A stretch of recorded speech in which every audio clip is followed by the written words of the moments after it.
Voltamos no nosso programa Processo de Investigação, hoje com o doutor Gurgel, Roberto Gurgel, que está nos explicando o estado de flagrância quando um delegado tem a necessidade, o dever de prender ou o dever, inclusive, de não prender. Doutor, o senhor dizia que é quando o delegado prendeu e a situação de flagrância, naquele momento, estava nublada e que, posteriormente, o juiz, então, viu que não era flagrante e relaxou. E o inverso, doutor, como é que se dá? Quando o delegado entende que não é uma situação flagrancial, ele precisa justificar a sua interpretação. Muitas vezes, a situação já passou aquele tempo que a lei entende como uma situação flagrancial. Muitas vezes, não existe uma confirmação, uma certeza a respeito do autor do fato. Muitas vezes não se tem certeza até mesmo da efetiva ocorrência do crime.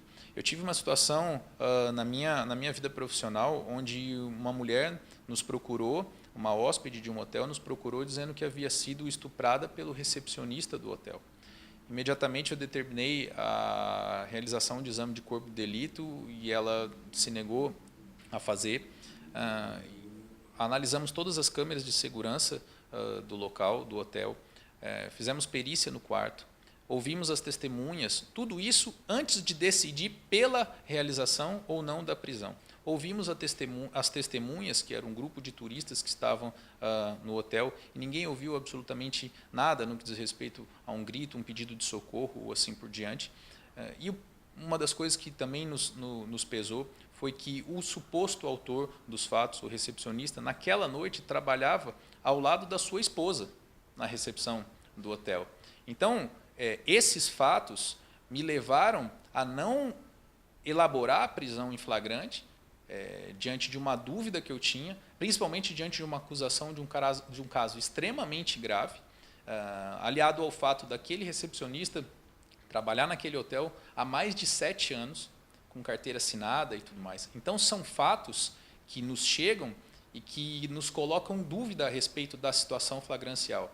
Eu registrei a ocorrência, justifiquei a não lavratura do auto de prisão em flagrante e instaurei um inquérito policial para apurar efetivamente os fatos, que ao final da investigação concluíram pela inexistência de um crime de estupro. Então, é uma situação que o delegado precisa ter um extremo de um cuidado, porque do mesmo jeito que nós desejamos uma sociedade justa, uma sociedade limpa, onde os transgressores da lei estejam encarcerados, nós também temos que ter a preocupação de não cometermos injustiças e colocarmos pessoas inocentes atrás das grades. Se eu colocasse aquele sujeito atrás das grades, acusado de um crime de estupro, com certeza isso iria manchar o resto da vida daquela pessoa que era inocente. Então, quando dessa não lavratura do auto de prisão em flagrante, eu justifiquei, dizendo que não tinha elementos suficientes para acreditar que aquele crime aconteceu naquele momento, mas que uma investigação maior, mais aprofundada, com maiores elementos, poderia, ao final, concluir pela ocorrência ou não do crime. O delegado ele se vê sempre cerceado, graças a Deus, pela lei, né? Ele não pode fazer o que a lei não permite, ele tem que fazer o que a lei manda. É muito diferente da pessoa. Então, veja o seguinte, doutor, é isso que realmente as pessoas precisam entender, que muitas vezes o delegado é pressionado pela multidão, que vê um caso de um estupro e exige que seja tomado porque é um crime chocante. No entanto, nós corremos o risco de acontecer o que aconteceu na Baixada Santista, quando lincharam uma mulher simplesmente por quê? Porque os meios de comunicação divulgaram um retrato falado que se assemelhava a ela. Então, doutor, essa pressão da comunidade, como é que o senhor vê esse tipo de pressão? Como é que o senhor instrui o próprio delegado a se portar num caso desse? Olha, eu avalio tanto que a questão da opinião pública como da imprensa, que tem um papel fundamental numa sociedade democrática como a nossa. A imprensa tem um papel muito relevante, mas nós também precisamos ter um equilíbrio. A sociedade como um todo, ela só vai ser uma sociedade justa se ela tiver um equilíbrio nas suas ações, nos seus valores, nas suas atitudes.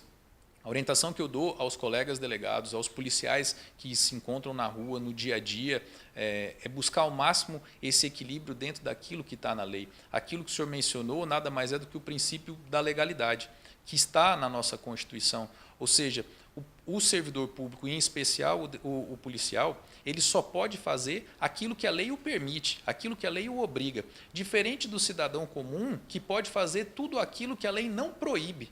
Ou seja, é uma diferença muito grande. O cidadão comum ele pode fazer tudo menos aquilo que a lei está proibindo.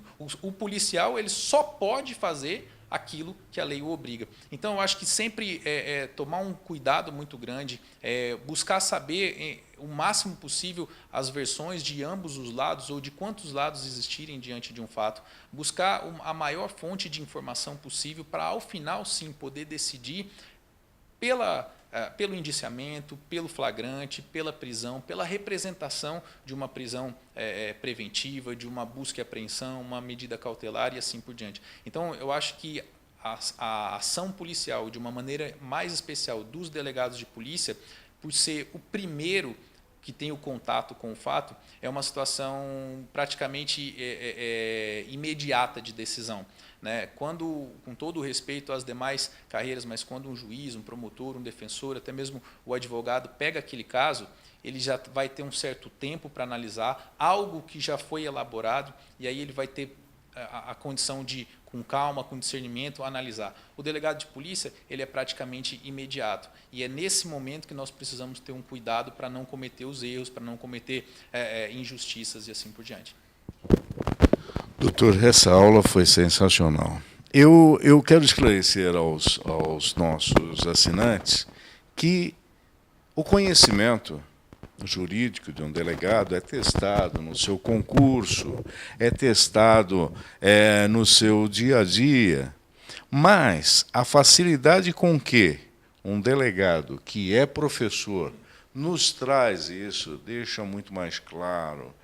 O doutor Roberto hoje usou um palavreado fácil de nós entendermos, não um palavreado jurídico rebuscado, com palavras penteadas, nada disso, trouxe um palavreado simples, de verdadeiro professor. Doutor Roberto Gurgel, nós queremos agradecer a sua participação e já intimá-lo para outras oportunidades, doutor, porque é muito necessário que a sociedade confie na sua polícia, seja qualquer uma das polícias. Isso é importantíssimo para que a segurança seja feita. Então, pessoal, eu volto a convocá-los para um próximo programa, onde teremos novas explicações, onde teremos novos casos. Não nos abandonem, esteja aqui a semana que vem. Muito obrigado.